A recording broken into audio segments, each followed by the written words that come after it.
wet races.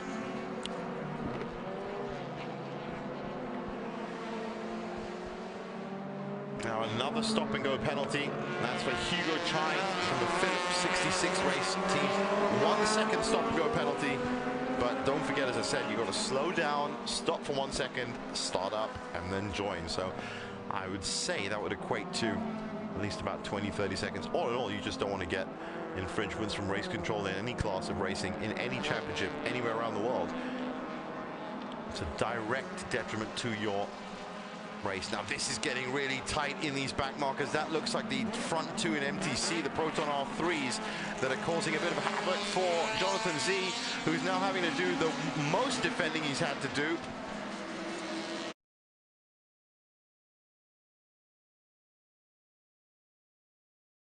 And it's from Mark Darwin. So Mark has moved into second. Whatever happened in that pit lane, he's now up to second. He's used a back mark as well, and I think he's going to have a pop on the inside now.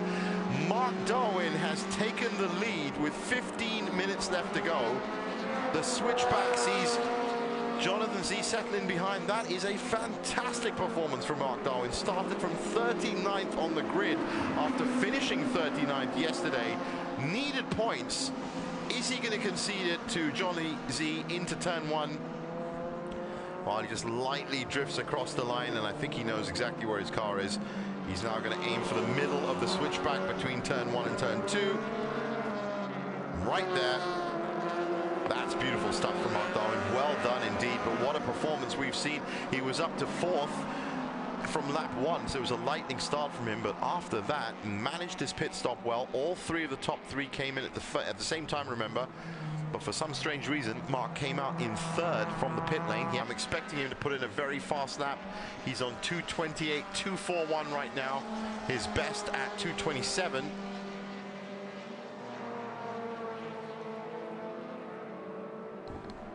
And it's good to hear that we have some obedient drivers, because Leon Koo has already come in and completed his stop-and-go penalty.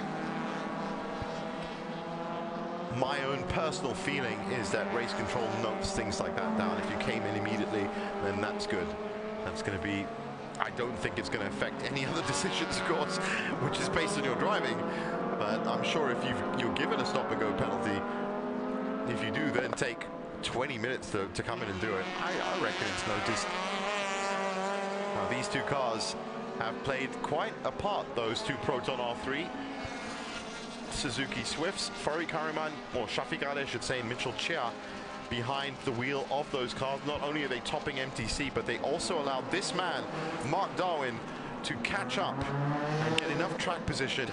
A 1.5 second gap. Kian Bun sitting at the back. Now, what's this going to mean for the championship?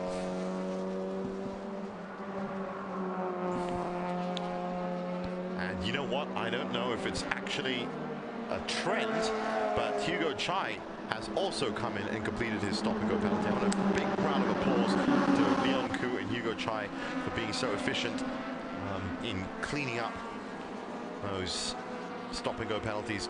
Now, very fast and late braking from Mark to get past those two back markers. He's going to be happy to have a moving wall behind himself and Jonathan Z.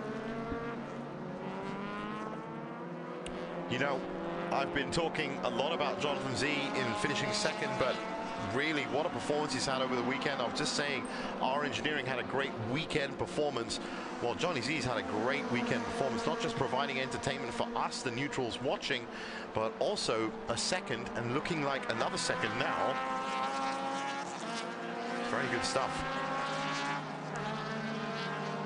There was a sizable gap between round 2 and round 3 due to fasting month and a couple of other events happening up at Sepang. There isn't going to be that much of a gap. August 25th is going to be round 4,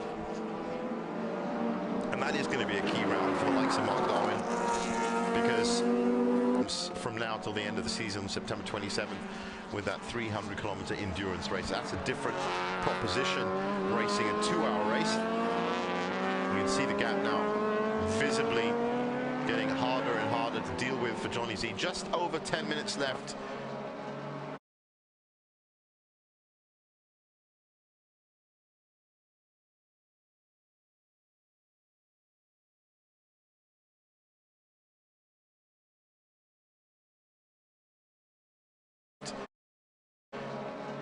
For this MCS race 2 in round 3, and it's a 2-second gap between Johnny Z and Mark Darwin.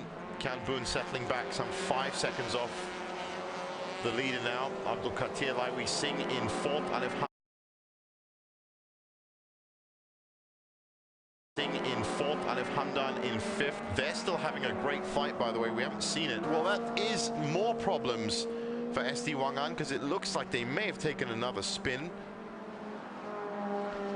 But the car is back on, currently running in 7th, that car, which is much better than the situation that we saw yesterday when they were out, I think, after 3 laps.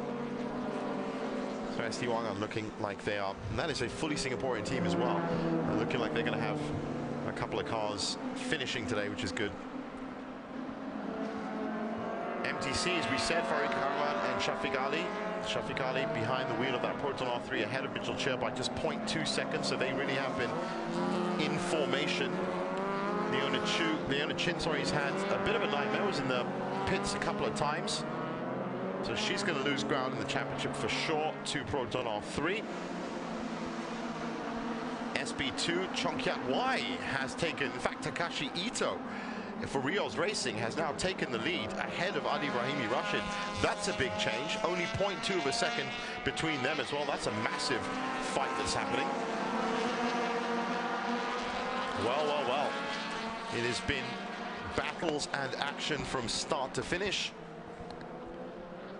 in a very marshaled race. The sky getting a little bit grayer now. I wouldn't be surprised if the likes of the Porsche Carrera Cup Asia happening after this maybe sees a smattering of rain. This was declared a wet race, don't forget, at the beginning of the race. But screen.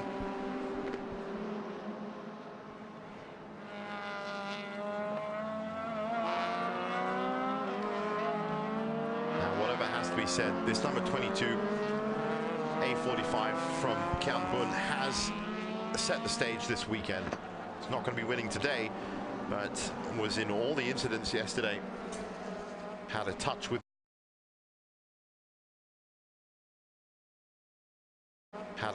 Mark Darwin.